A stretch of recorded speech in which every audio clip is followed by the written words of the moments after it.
Boa tarde a todos. Cumprimento os membros da mesa. Agradeço o convite da organização do evento.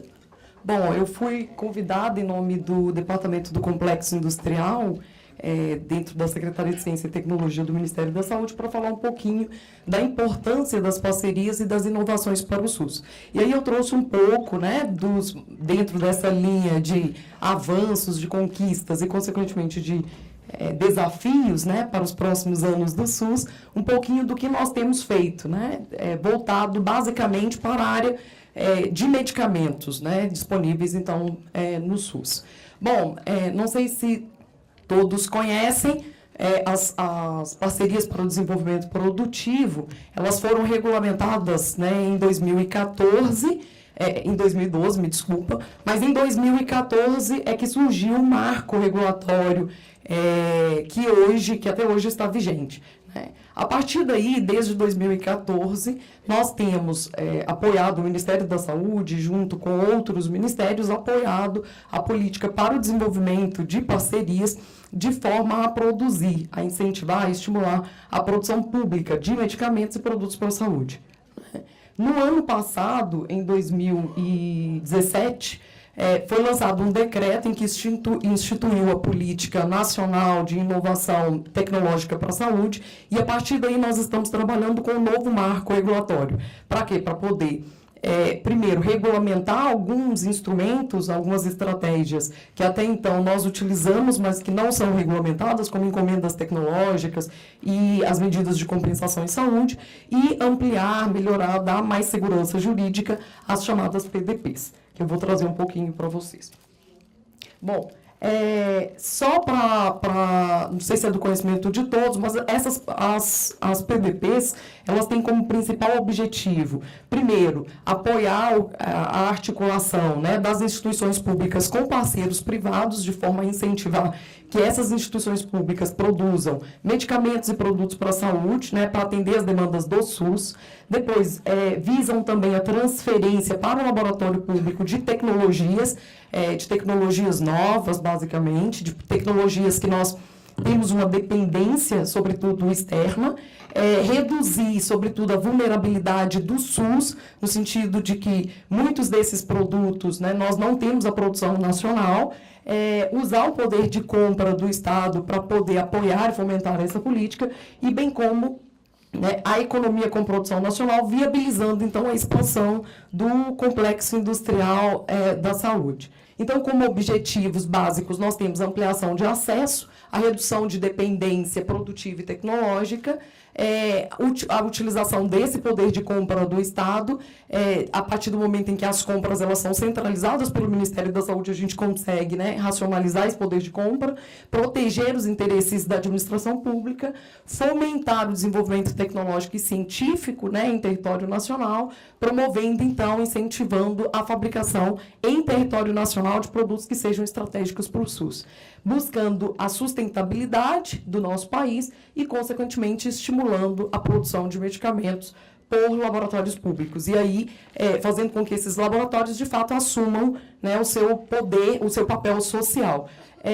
Não sei se é do conhecimento de todos o processo, ele se dá basicamente com uma submissão de propostas, atendendo uma lista que é de produtos considerados estratégicos para o SUS. A partir daí, nós fazemos um processo de avaliação e de decisão das propostas, das melhores propostas, dentro dos critérios que são definidos por esses marcos regulatórios, e depois de selecionadas as melhores propostas, nós fazemos, então, o acompanhamento e todo o monitoramento do processo de absorção e transferência de tecnologia de uma empresa privada para os laboratórios públicos, visando, ao final deste processo, a internalização da tecnologia daquele produto.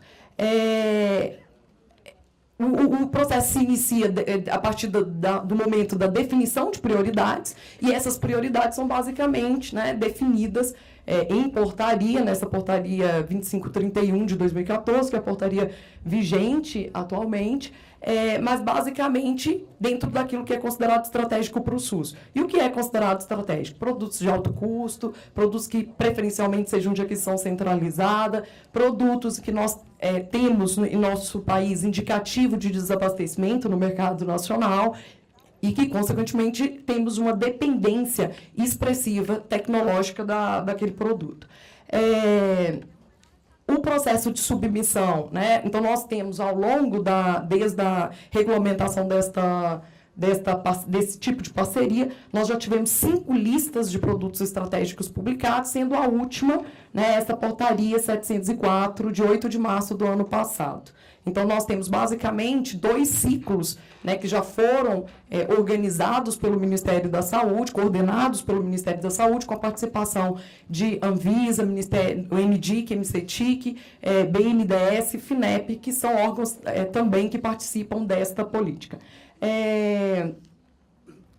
A partir daí, né, o processo de seleção e avaliação dessas propostas não é apenas do Ministério da Saúde, isso é muito importante, né, para garantir toda a segurança do processo, a transparência do processo. Então, nós temos tanto o Ministério da Saúde quanto as comissões técnicas de avaliação e o Comitê Deliberativo com representantes desses ministérios e desses outros órgãos que eu comentei.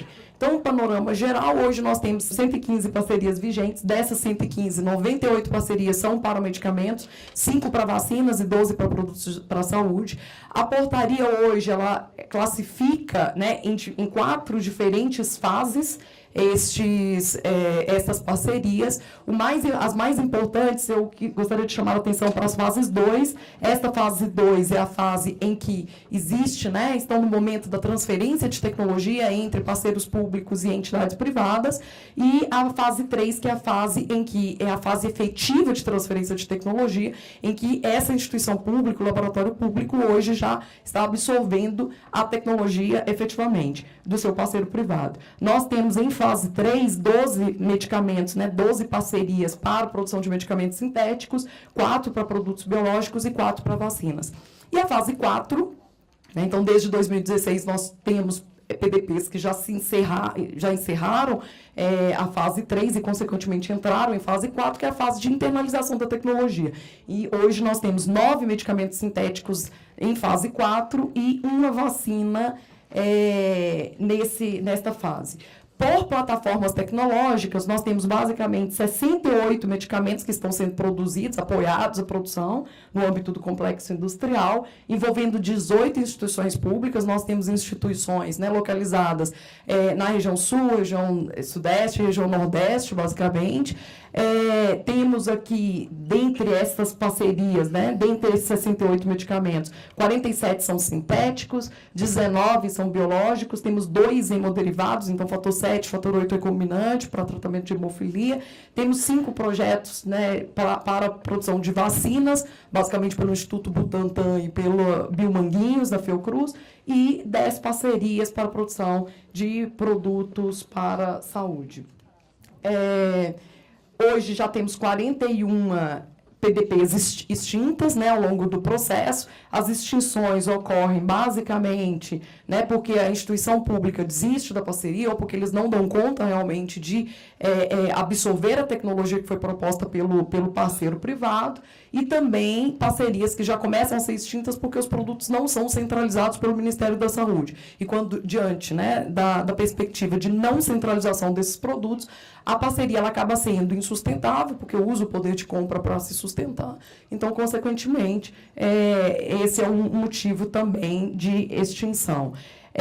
E em relação às parcerias que já estão hoje em fase de verificação da internalização da tecnologia, nós temos 11 PDPs. Dessas 11 PDPs, 10 PDPs, desculpa, uma para vacina, para vacina influenza, que já foi a tecnologia internalizada em 2014, e nós temos 9 medicamentos que estão sendo avaliados hoje. Esses medicamentos eu trago para os senhores. Então, nós temos hoje a produção de psicofármacos, então, clozapina, quetiapina, olanzapina, que são antipsicóticos, e a rivastigmina, para o tratamento de Alzheimer. Temos, né, os oncológicos, como o meslato de imatinib, alguns antirretrovirais, como o tenofovir, que foi o primeiro que a tecnologia foi internalizada, e imunossupressores. Então, foi aqui comentado, né, que somos o segundo país do mundo que mais fazemos transplante. Estamos incentivando a produção nacional de imunossupressores como o tacrolimus. Essas instituições, essas parcerias, né, foram desenvolvidas e absorvidas por 4 instituições públicas, dentre elas o LAFEP, em Recife, FUNED em Belo Horizonte, Instituto Vital Brasil no Rio de Janeiro e Farmanguinhos, ligada à Fundação Oswaldo Cruz. E envolveram 5 empresas nacionais, empresas privadas nacionais, que detinham a tecnologia destes produtos e repassaram para as instituições públicas. Hoje, o Ministério da Saúde faz aquisição, né, de alguns desses produtos dessas instituições públicas.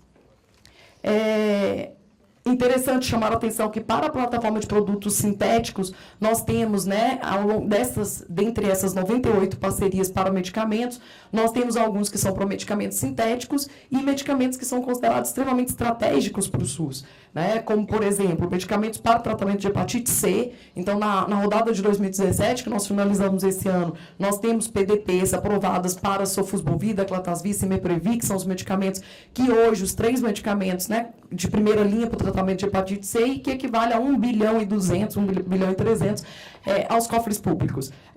Temos, por exemplo, medicamentos para o tratamento de HIV, AIDS, então temos aí entricitabina com tenofovir, né, que foi recentemente incorporado no SUS. Temos o atazanavir, por exemplo, que é um medicamento extremamente estratégico também, de primeira linha para o tratamento da doença.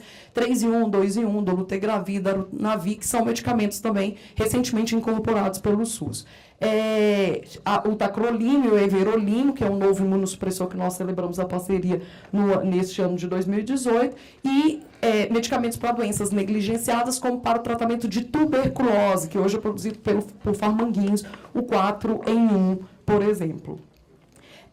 Medicamentos biológicos, dentre os biológicos, e quando a gente fala de inovação, aqui está o principal ponto de inovação desta política, porque a gente traz para o território nacional a produção de medicamentos biológicos, né, que detêm um conhecimento científico e tecnológico bem maior do que, por exemplo, para medicamentos sintéticos. Então, hoje nós temos 5 instituições públicas que estão sendo apoiadas pelo Ministério da Saúde, bem como por outros ministérios, para o desenvolvimento e produção destes medicamentos por esses laboratórios, né? Então, nós temos aqui anticorpos monoclonais, né? Temos hemoderivados, como fator 7 e fator 8, como eu comentei, produzidos lá pela Hemobras, algumas vacinas, temos 4 vacinas sendo produzidas, e outros produtos biológicos para tratamento, por exemplo, de doenças raras, como doença de Gaucher. Então, nós temos aqui 2 PDPs que hoje estão vigentes, a imiglucerase e a alfa-taliglicerase, por exemplo, que são para o tratamento dessas doenças. E para eu encerrar, né, quando a gente fala de aquisições, o Ministério hoje, né, tem investido basicamente em torno de 10 a 15 bilhões desde que essa política foi implementada, apoiando as instituições públicas no sentido de que elas produzam esses medicamentos para o SUS, né? Isso equivale a, basicamente, hoje, de 5% a 6% das compras do Ministério são para produtos objetos de PDP. Isso é bastante relevante, considerável, porque o Ministério, então, repassa esse recurso para a instituição pública e ela acaba se estruturando para atender a esta demanda do SUS. Gerando uma economia, né? O cálculo da economia está estimado em torno de 5 bilhões desde 2010, e essa economia ela acabou se retornando para o próprio complexo industrial se estruturar, bem como, né, a gente consegue, com a economia, ampliar o acesso, ou seja, comprar mais medicamentos, né, e, consequentemente, a gente tem vários gráficos, vários dados mostrando que a gente conseguiu, ao longo desses anos, né, ofertar mais, disponibilizar mais medicamentos para os usuários do SUS, né, desses medicamentos que são objetos de PDP. Então, aqui um gráfico que está no nosso site, mostrando o cálculo da economia, mostrando o valor de 5 bilhões, em torno disso. E, essas são algumas conquistas dentro, né, do tema, parcerias e inovação. E, é claro, a gente sabe que os desafios são muitos, né? Estamos na iminência da publicação de um novo marco regulatório, que vai dar também uma maior segurança e transparência ao processo, mas precisamos, de fato, discutir como, né, como esta política ela vai ser estruturada ao longo dos próximos anos para garantir, de fato, aquilo que é a premissa, que é ampliar o acesso dos usuários aos produtos estratégicos, né? Então, eu quero agradecer e me colocar à disposição.